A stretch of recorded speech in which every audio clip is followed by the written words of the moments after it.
All right, guys, we're going to be discussing The Legend of Zelda Breath of the Wild 2, or the sequel to The Legend of Zelda Breath of the Wild 2 delay that recently happened. And I want to go over the most important thing to understand from that. I didn't want to rush out a video talking about it's been delayed. Okay, you guys know that. They put that out on Twitter. It's okay. We all know that. But there's some important information from within the small snippet of the gameplay that they showed and what Mr. Aonuma had to say that actually leads me to believe, wait a minute, there's something really big here from within what he had to say with this game, with the gameplay and everything. So before we get into that, guys, make sure you hit that like button, subscribe if you're someone new, click that notification bell to help us out. And of course, drop a comment. Are you upset or not upset? What's going on with the delay of the game? Let me know how you feel in the comment section after you're done watching the video. Now let's go ahead and talk about this, because in this video, Mr. Aonuma talks about how they needed some more time to get the game out, but he also discusses some of the gameplay elements and what they're trying to do with this game. And we get our first look at Link's actual face and everything, but then they also put in some small little secrets here and there. So here's what Mr. Aonuma had to say. I want to read off that and then kind of play off of that from what I think this means for the game. So the adventure will take place not just on the ground as in the previous game, but also in the skies above. However, the expanded world goes beyond that, and there will be an even wider variety of features that you can enjoy, including new encounters and new gameplay elements. In order to make the game's experience something special, the entire development team is continuing to work diligently on this game, so please wait a little longer. So let's talk about this real quick here. Some people feel that this means that there's new hardware and they're launching this with new hardware like a Switch Pro or something like that. And look, I don't think what he said here means that. Now, is that possible that it launches with some type of new hardware or something? Yes, it's in the realm of possibility. Nintendo's always working on new hardware. Obviously, this would be a big thing to have a brand new piece of hardware or an upgrade with this system. I'm just not going to sit here and tell you guys it's Switch Pro, it's Switch 2, it's this and that, and then it come out and it's not that, or it's just like a little upgrade to the Nintendo Switch OLED, or it's just like a Zelda Nintendo Switch OLED. But yes, there's probably going to be like a Zelda edition of this. We just don't know exactly what it is. So let's not over rush and kind of say, okay, yeah, that means new hardware, new this, new that, you know, when it comes down to it, just because remember, we did this before. We did this before with the Switch Pro and people were disappointed. People were angry and they were upset. So let's just wait and see. Now, I do want to say I was wrong on this before with the release date. I felt that they were going to make it in 2022, but obviously things changed when it comes to what they want to do with the game. They're expanding the scope and all of that. So I was wrong on that. That was my bad. But hey, look, it is what it is. Zelda games and games always get delayed. A lot of the biggest games that come out usually are delayed from the previous year. Like this year, for example, Elden Ring, supposed to come out last year, came out this year. Horizon Forbidden West, supposed to come out last year, came out this year. So it is what it is on that front. Now let's go ahead and get into the important thing here when it comes down to this, and that is the expanded game world. They talked about it going beyond from what they normally have shown or what they've shown here. So it's the skies, it's also the land, but there's also more than that. Is there a dark world? Is there a parallel world? Is there dungeons? Is there other different things? It absolutely seems like that is the case here. From everything that they've shown so far, Link's garb too, if you look at it, those little triangles on there, it shows some way or some path of some type of time traveling or various different things, because that clothing line is definitely not from the typical Legend of Zelda Breath of the Wild world. It seems like that was given to him, or something happened in a different dimension or a different parallel, or is that even the same Link when it comes down to it? So it opens up quite a bit more questions. But what I love about this is the actual game world is expanded. People felt, or at least some people were trying to tell me, that they think that this game is going to be too samey to the last game because it's using the same engine. Obviously, they're going to be reusing assets. They're improving things. The game actually looks a lot better. From what I'm seeing, the game looks better. Link looks better. Everything looks better in this game.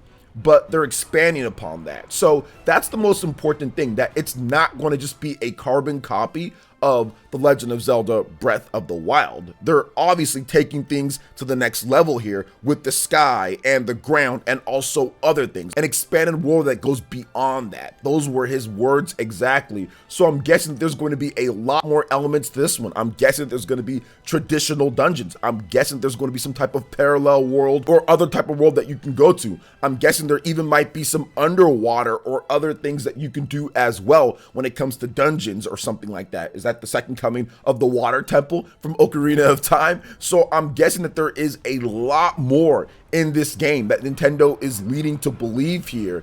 And also, like the last element, or one of the last elements that I want to talk about, there's so much to talk about, I guess I shouldn't say that, is the sword, the Master Sword. Something's happened to it. Obviously, it looks a little bit different. Is that a Master Sword from a different dimension? Is that a Master Sword from somewhere else? What is going on with that, and why is it damaged? And is it your quest to fix that sword so you can fight Ganon in some type of way, or fight Malice, or do whatever you need to do? There are so many questions in here that need to be answered at this point. But not only that, but like my intrigue with The Legend of Zelda Breath of the Wild only gets bigger and bigger with this small tease of gameplay. It only gets bigger and bigger and makes me think, wow, this is going to be truly an incredible experience. Now, if you want my own personal thoughts on the delay, like am I upset or whatever, it's like not really, because one, people were saying that it could happen. Now, I wasn't believing that. I thought that it was going to come out this year. But at the same time, it's like, okay, well, it's delayed. It's a Zelda game. I've been around for like every single Zelda game, and most Zelda games get delayed in some way, shape, form, or how, or something like that, right? Like we've seen it over and over. Skyward Sword, obviously, Legend of Zelda Breath of the Wild was delayed originally. So Zelda games get delayed all the time. I'm used to it at this point, so I'm not even like really upset or anything, just because I've been around for a long time and I've seen delay after delay after delay when it comes to games that are anticipated or big games. So I'm not really too upset with that. We've got a packed year for this year. We've got Pokemon, we've got Xenoblade, we've got Bayonetta, we've got a ton of games to play, so I'm not really too upset about that.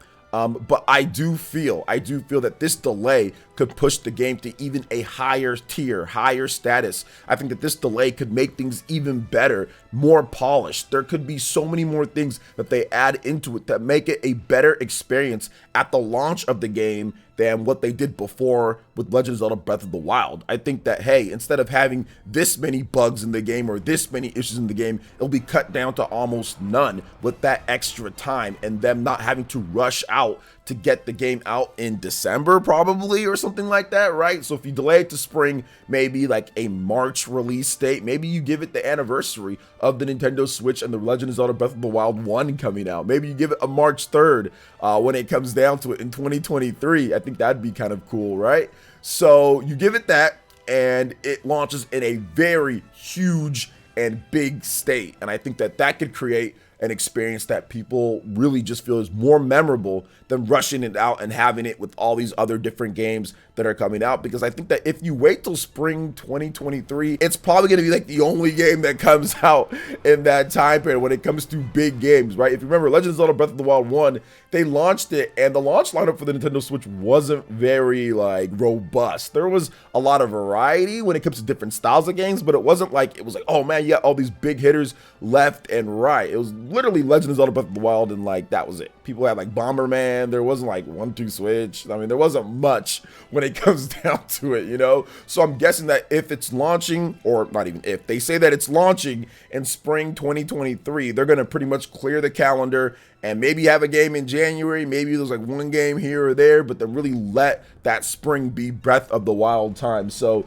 that could be very interesting. But yeah, man, there's so many different things. I guess I could go on and on about this game and what they could potentially be doing, but I do find it very interesting in terms of what he's wearing. I think that's some of the most interesting thing in terms of what he's wearing. But like the enemy variety and what they could do by expanding the world, they would have to have more enemy variety. I saw people on my Twitter feed complaining about that with Breath of the Wild 1. If you have different locations and if you have different areas, then obviously you're going to have different enemies and all that. And I think that's what the delay is. I think that they have a script in terms of what they want to do with enemies and all of that, but I think that now they can actually put that into play without having to crunch like crazy to get the game out. And that's pretty much like a whole nother, I would say, factor to this here. They probably would have had to sleep at the offices to get the game out this year if they really wanted to, and felt like, you know what, it's probably not worth doing that, so let's just put it to spring. I know Animal Crossing, the same thing happened. It was supposed to come out in 2019 and they didn't want to super crunch it, so then they put it to spring, you know, and it came out the following year in 2020. So it makes sense here. But either way, very happy about this when it comes to what they showed, and even just that small snippet expanding the game world beyond what we know. So we know it's not going to be exactly the same thing. So that's definitely a good thing. But what are your thoughts when it comes to the Legend of Zelda Breath of the Wild 2, or the sequel to Legend of Zelda Breath of the Wild, and it being delayed and all of that? Let me know in the comment section below. All right, guys, that wraps it up for this video here. Thank you so much for watching. I do appreciate it. Please make sure you hit that like button, subscribe if you're someone new, click that notification bell, and we will see you for the next video. Peace.